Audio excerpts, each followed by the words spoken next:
Okay. Good morning. I'm Warren Hogue, IPI's Senior Advisor, and I'm just going to take 2 minutes now to welcome you here and to tell you just a little something about the International Peace Institute. We began in 1970, and we were the trainer of peacekeepers. In those days, the UN, for all kinds of political and Cold War reasons, could not train its own peacekeepers. And so in 1970, the International Peace Academy, as we were then called, was created in this space. Our first president was himself a former peacekeeper, an Indian general who had been in Sinai. And there were actually troops walking around this building being taught how to keep the peace and monitor truces.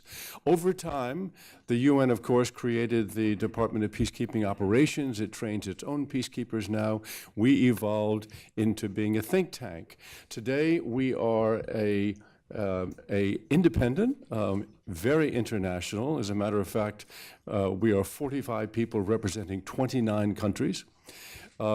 Non-profit think tank here doing research in support of multilateral diplomacy in areas like international security and humanitarian action, development, and of course, still peacekeeping. We use this room here for convening, and I like to think we are the major convener in the United Nations community. We did 135 events in this room last year. Just yesterday morning, we had Minister Bratsker and a group of about 80 Norwegians in this room. Today we're very happy to have you here. Last night we had the extraordinary Nobel Peace Prize winner Lema Gabawi here with another 80 to 100 people listening to her. And tonight we will have an event here on inclusivity in peacekeeping, and what that means is including civil society and particularly including women in peacekeeping operations and in peace building. That's at 6 o'clock tonight, and I've left a few invitations outside. If any of you are available, you are most welcome to come back here at 6 tonight and listen. There will be speakers from Libya and from Syria. And then finally, I want to talk about IPI and the Nordics.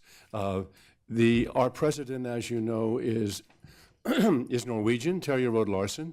It was his design sense that informed the remodeling of this room in 2008. Those of you who are Nordics should feel very much at home here. I point out the white walls, the blonde wood, the glass everywhere. There's even a white birch tree over there. The furniture is from Denmark, and those of you who have bottles of water, that water is from Norway. So with that, I welcome you very much for your session here at IPI, and I now turn this over to Ambassador Gunnarsdottir.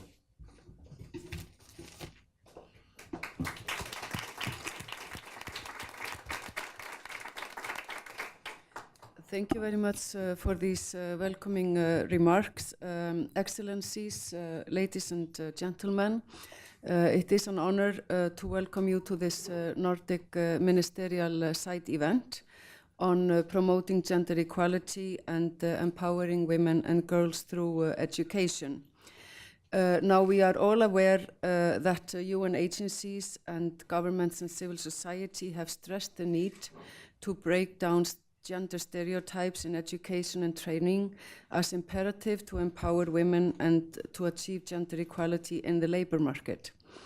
Now, this event will address the Nordic countries' strategic efforts, policies, and programs to promote gender equality by engaging women and girls in science, technology, training, and leadership positions. We are very grateful to the IPI for welcoming us here and for this important discussion that we are going to have. Now, we have an esteemed panel from the Nordic countries with us here today, and I am pleased to introduce my own minister, Ms. Eygló Harðardóttir, who is the Minister for Social Affairs and Housing of Iceland. Also, Mr. Paavo Arhinmäki, the Minister of Culture and Sport and Gender Equality Affairs of Finland, Ms. Maria Arnholm, Minister for Gender Equality and Deputy Minister for Education of Sweden, Mr. Manu Saren, Minister of Children, Gender Equality, Integration and Social Affairs of Denmark, and Mr. Hans Bratskar, Deputy Minister of Norway. And allow me also to welcome Madame Pumsile Mlambo Nukuga, the UN Under-Secretary General and Executive Director of UN Women, as a special guest here today. And an honorary Nordic, not to forget that. We are extremely appreciative of you taking your time to attend. And finally, I would also like to introduce Mr. Dagfinn Høybråten, who is here with us. He is the Secretary General of the Nordic Council of Ministers, and he will deliver the closing remarks after we finish our discussions here today. And the format will basically be that Madam Mlambo Nukuga and the ministers will give their statements about 7 minutes each, and it's important to keep to the time limit, so we will have some time for discussion. And after the discussion, Mr. Høybråten will deliver the closing remarks. And with this, I would like to give the floor now to Ms. Eygló Harðardóttir, the Minister for Social Affairs and Housing of Iceland, for her welcoming speech. So you have the floor, please, Minister. Thank you. Ministers, Madam, ladies and gentlemen, it is a great honor for me to be here to chair and welcome you to this side event, a Nordic Minister panel hosted by the Nordic Councils of Ministers. The year 2014 is actually the 40th anniversary of Nordic cooperation in the field of gender equality. We should use this opportunity, 40 years, big number, to record the main achievements so far along the road towards greater equality between women and men. We need to draw the attention to projects aimed at achieving further equality in areas where there is still an imbalance in favor of either gender. A short while ago, we heard that for the 5th year running, we actually got the news at the last meeting of all the Nordic ministers for gender equality, that for the 5th year running, the Nordic countries were jockeying for the top positions in the World Economic Forum of Global Gender Gap Index, with Iceland retaining its pole position. This is a true confirmation of the successes that have been achieved in this area during the recent decades in the Nordic countries. And even though we still have a long way to go before we can say that men and women enjoy complete equality of status and influence, we can be proud of the ground we have covered. But we intend to make further progress, not simply because gender equality is the basis of democracy and human rights, but also because we should utilize our human resources in the best possible way, which means both our men and women. Nordic studies have shown that the revolution in women's levels of education and the high level of female participation in the labor market have been the basis of welfare and economic prosperity in the Nordic countries. However, the great concern is that we have not reached our aim of equal pay for equal work, and that women are still poorly represented in executive positions in the economy. We need to tackle these challenges with clear policies and structural changes. One Nordic example from my own country, Iceland, is a task force consisting of representatives of the government and organizations of the social partners. Their task is to coordinate wage surveys, to implement an action plan on desegregation of the labor market, and to draw up a schedule for the introduction of a new wage equality standard.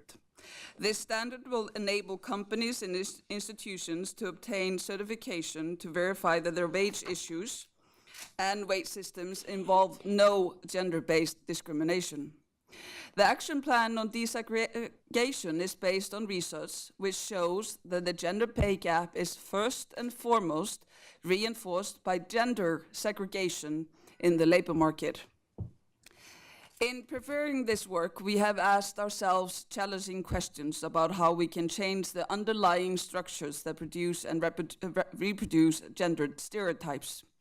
For example, how can we encourage more girls to choose educational programs based on mathematics and engineering, or boys to be more open to the idea of becoming teachers or nurses? Measures for implementing structural changes that can have an impact on educational choices of young people are highly relevant. Where necessary, politicians, such as us, must discuss whether structures, policies, regulations, and laws effectively support the gender norms and attitudes that underline stereotypical educational choices. If they do, we need to change them. Now as ever, we must strive persistently to achieve full and real gender equality.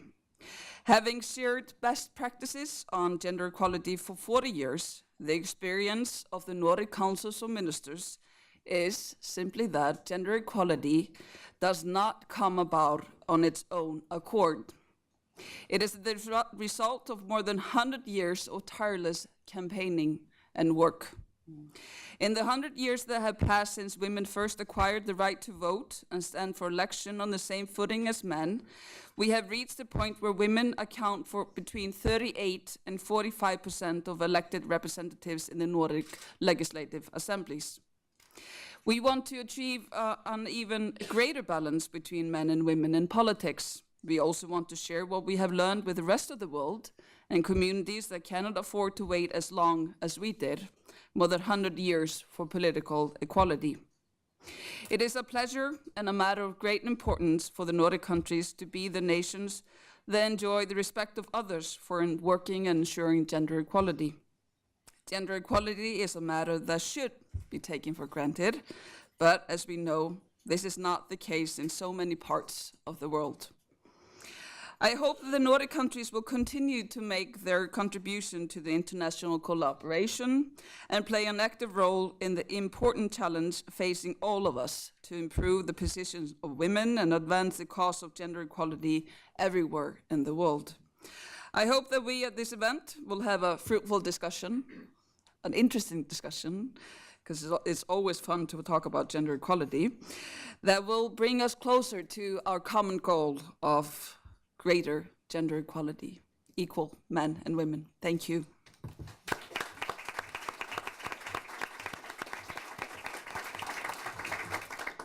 Thank you very much, Minister Harðardóttir. I would now like to give the floor to our special Nordic friend, Madam Phumzile Mlambo Nguka, the Executive Director of UN Women. Please, you have the floor. Thank you very much, Excellency. Excellencies, ladies and gentlemen, guests. I'm delighted also to be here with you today, and thank you for this invitation from the Nordic Council of Ministers. I think that it's a good thing that you've been able to link this subject to the issue of women, because girls and women's education is important and needs a greater attention than it receives.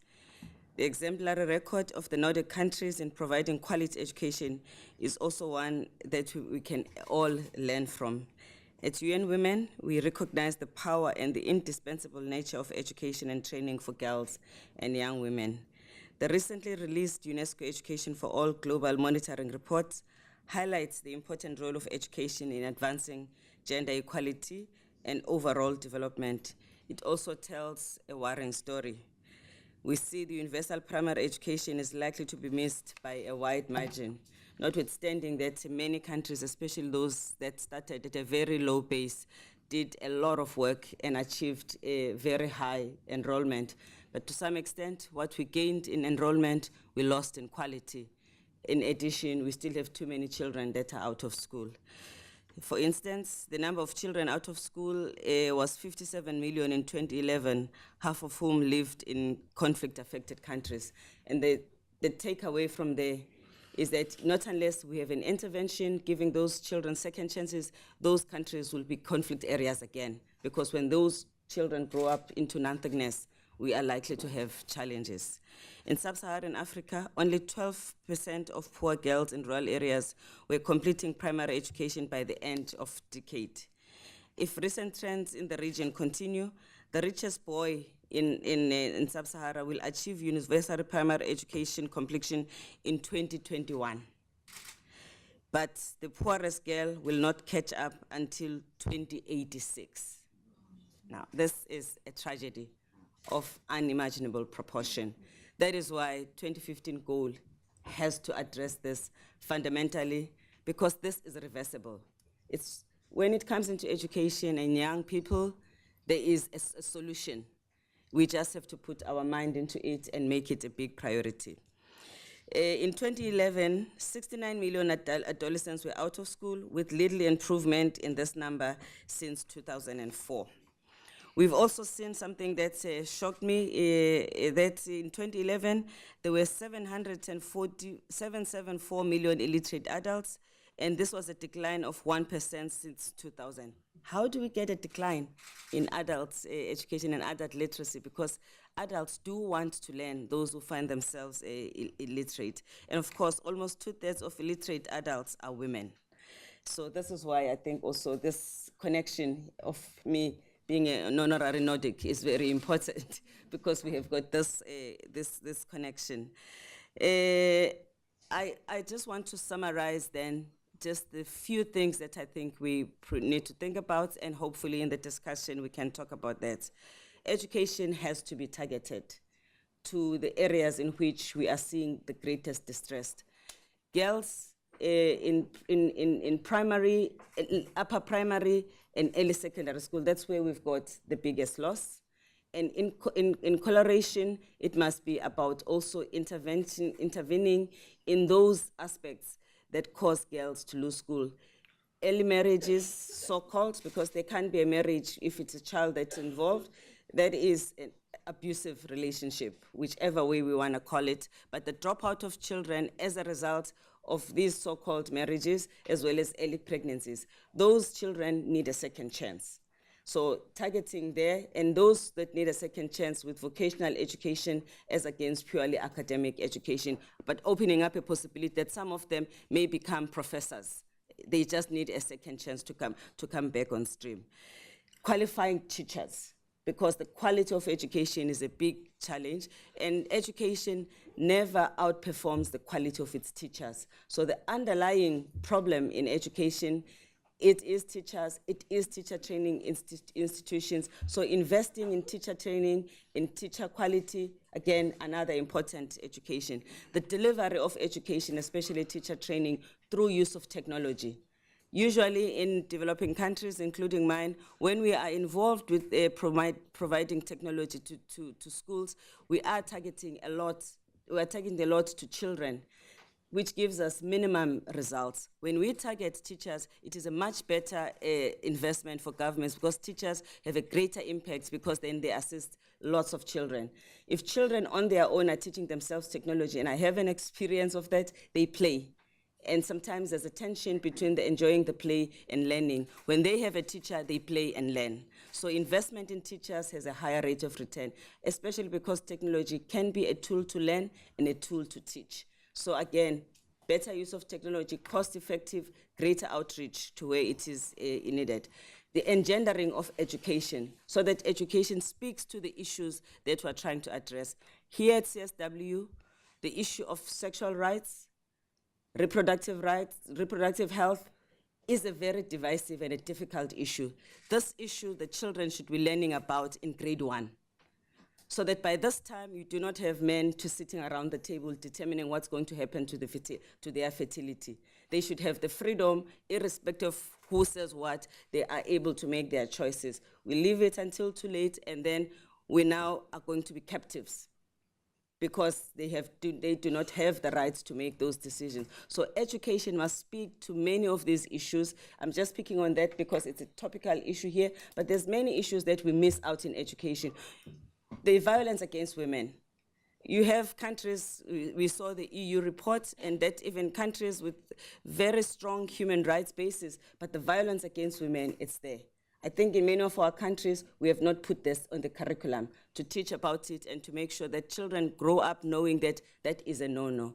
So again, post-2015, I hope we can address the issue of the importance of changing the world through education and starting much sooner than later.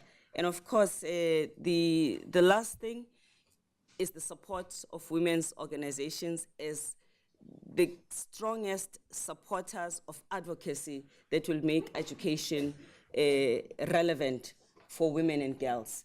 Counting UN Women in that mix of organizations committed to ensure that we support the education movement, we support the education establishment to address these issues that make men and women live in better peace. Hence, we are discussing very intensely as UN Women about collaboration with UNESCO so that together we can support one another in making this happen. And of course, lastly, we are hoping that the member states can also work collaboratively with civil society in their own countries so that we can address these issues together. Thank you.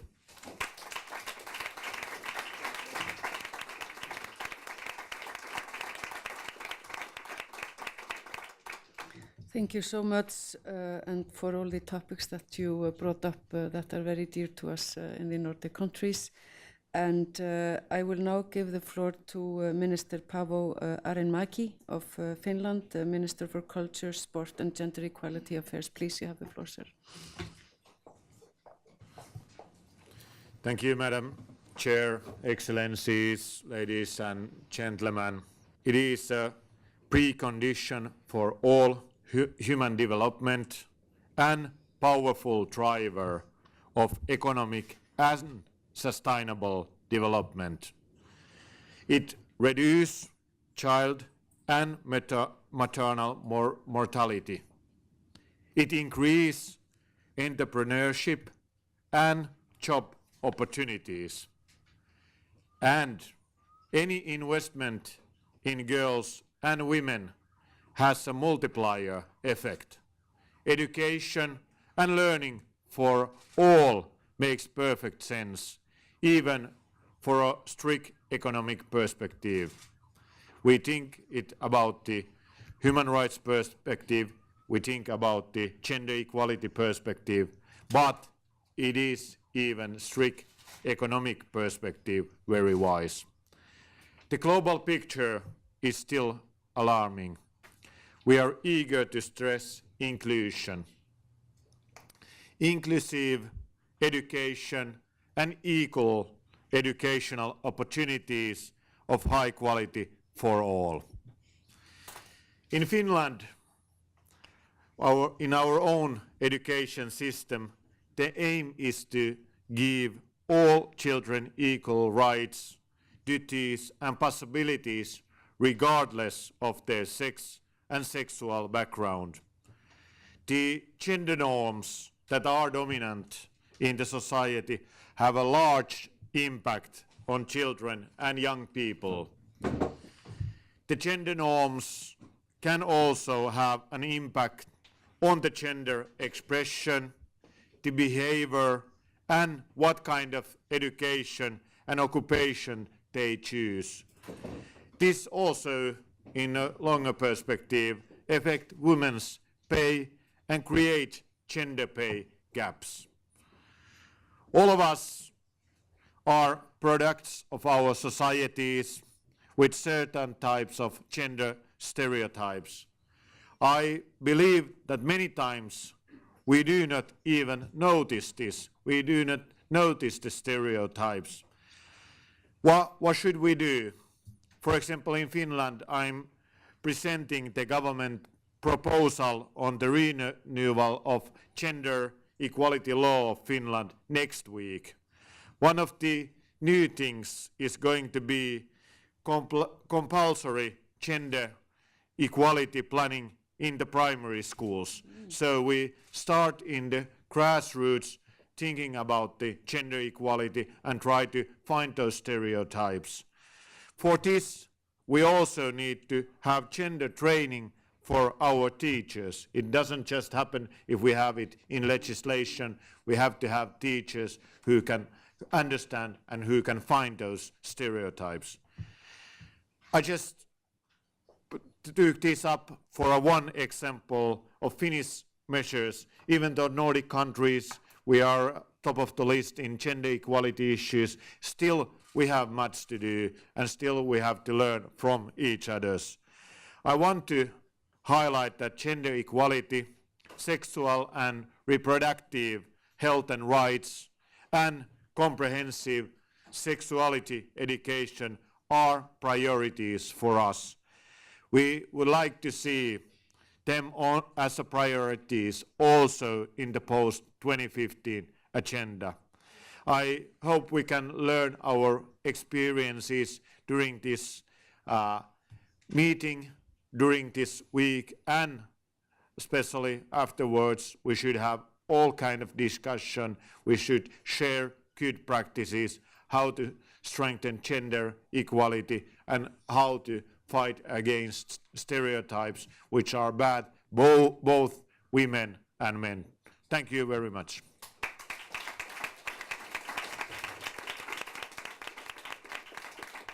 Thank you very much, Minister Arhinmäki. I now give the floor to Miss Maria Arnholm, the Minister for Gender Equality and Deputy Minister for Education in Sweden. Please, you have the floor.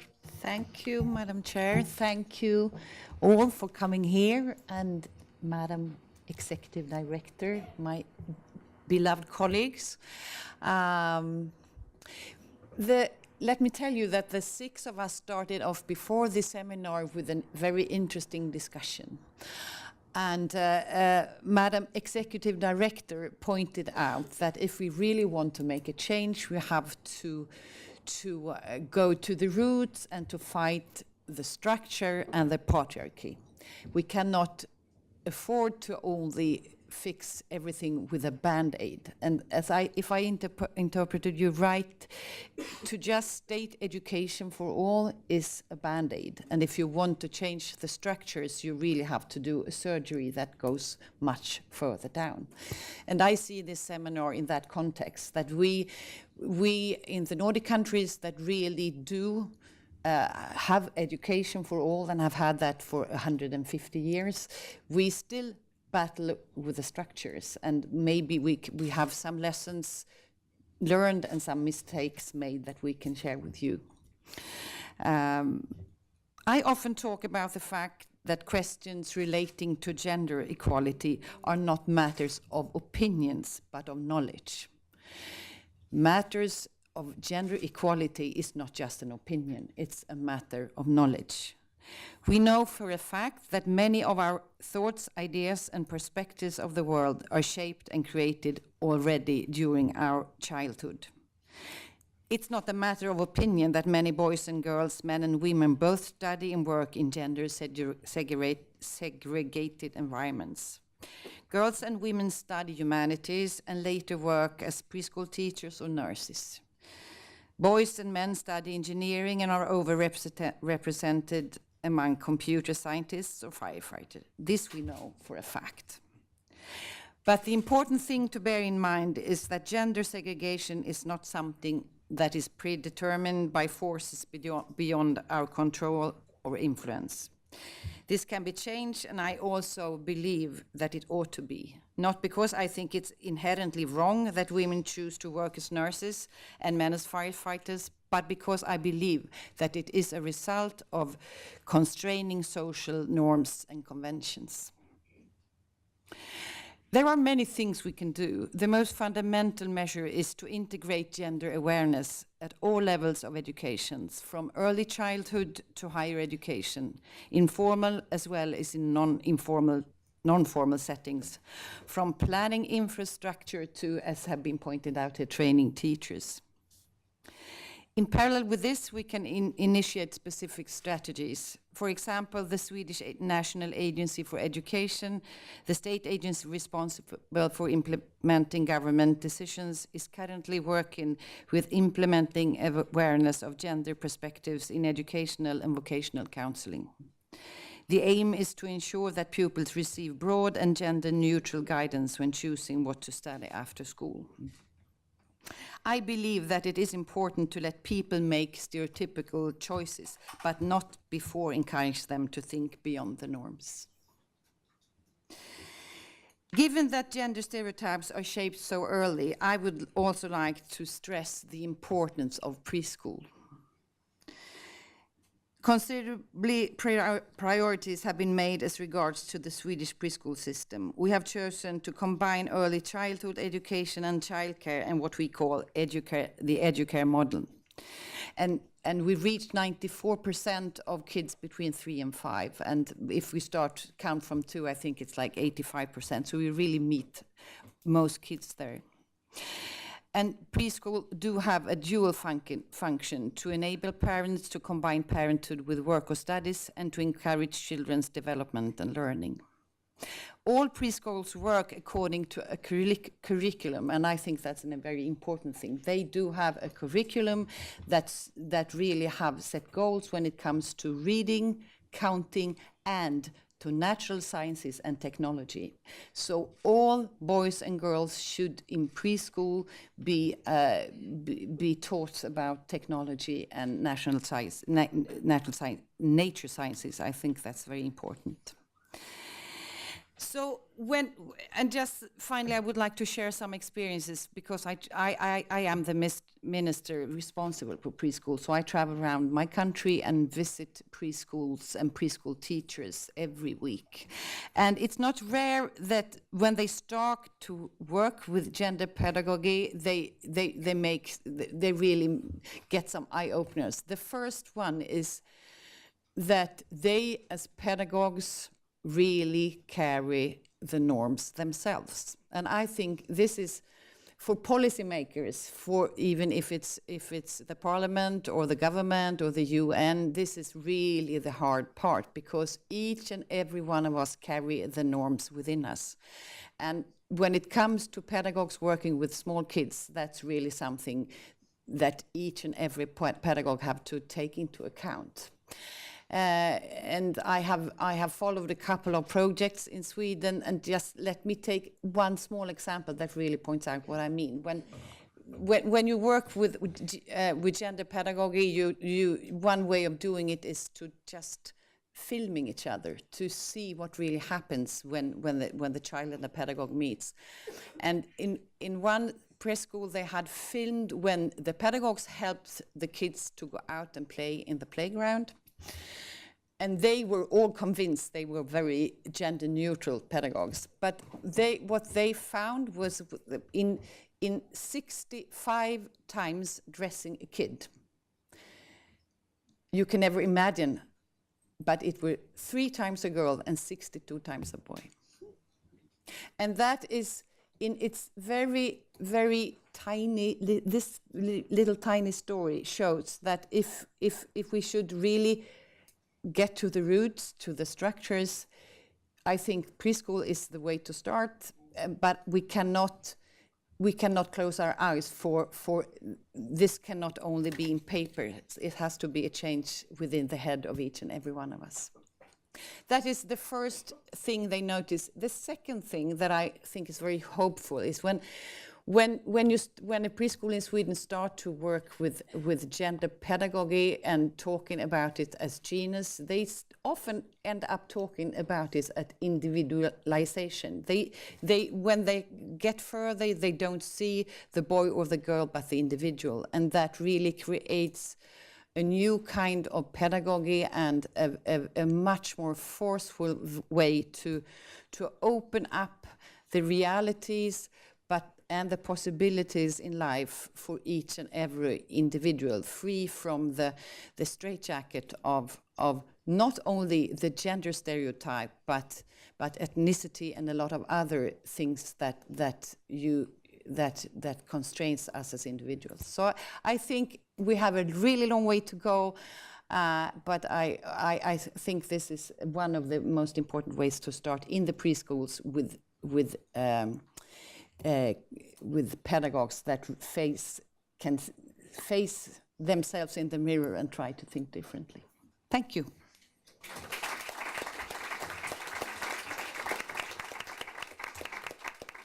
Thank you so much, Minister Arnholm.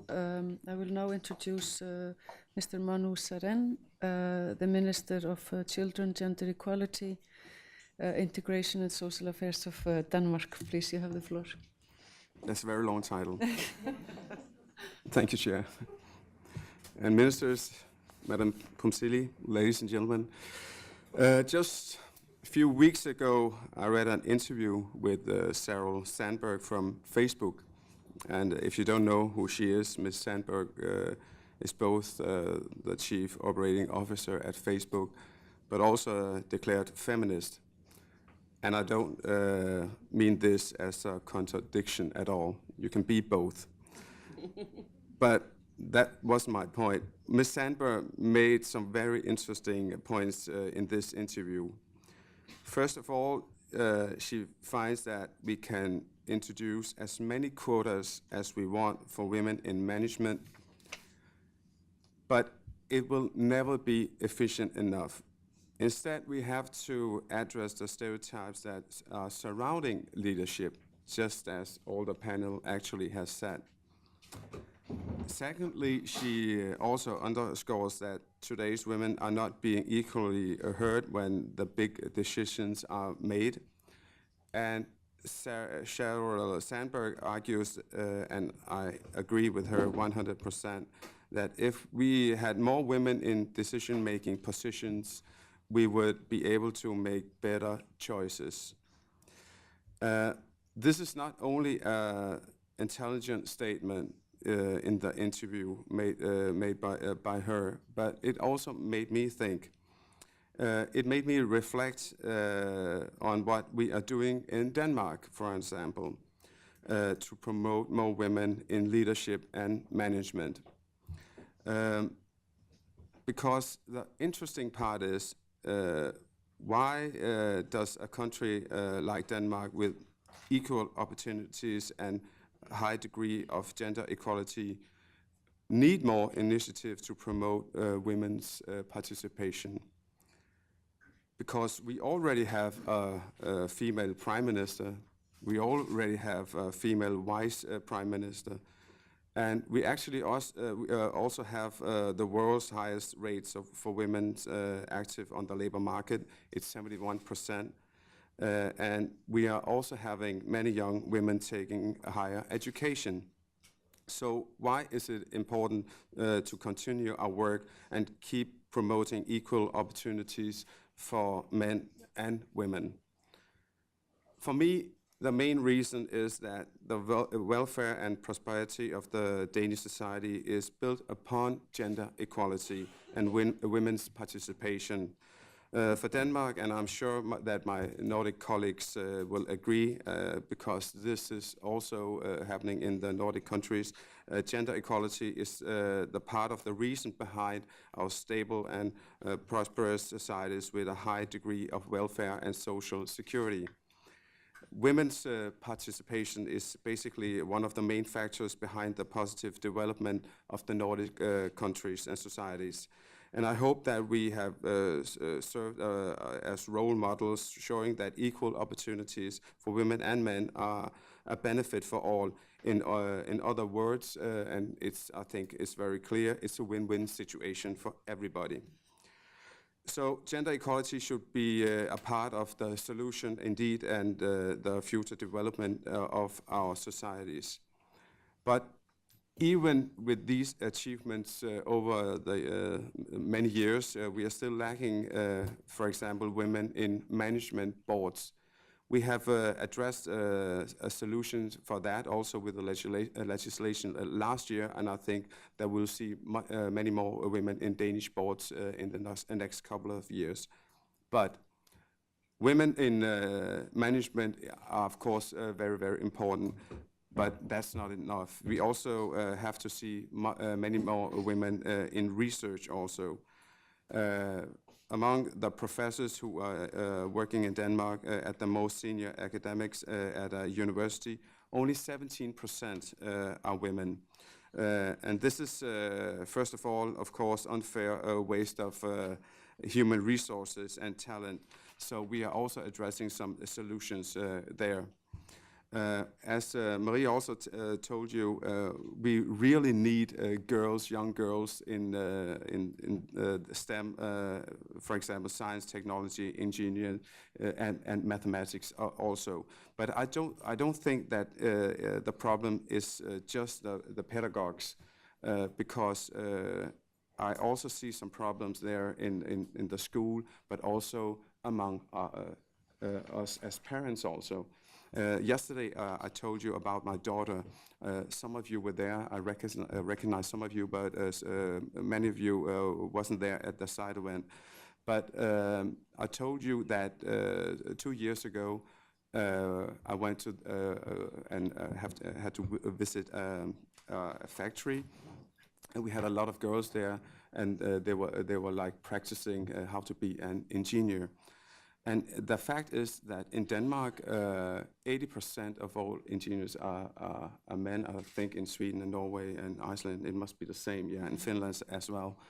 And of course, 20% are women. And that's the same in the school also. 80% are studying for engineers are men, and 20%, of course, women, girls.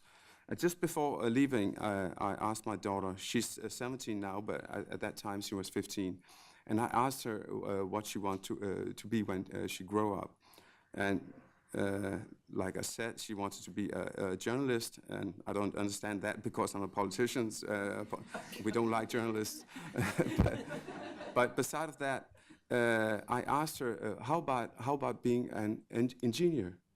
And she looked at me and she said that she doesn't, she said, I don't know what it is. And I was quite surprised because my first thought was, yeah, that's typical the school, they have failed. But my next thought was that I have failed as a parent as well, because I am introducing this certain stereotypes for my boys. I've got 2 boys, and the same thing for my girls, just like you said. And in Denmark, it's very, very clear that all the nurses, most of them, and all the women who are working in the soft areas, they're women, all of them. And you can see in the police force and fire brigade, and actually also in politics, where the biggest decisions are made, all of them nearly are men. So I think that we also need to have the pedagogues with us, also the teachers, but we also have to look at ourselves as parents and seeing what are we doing. And remember, I'm working with gender equality, and still I'm failing as a parent. Only there.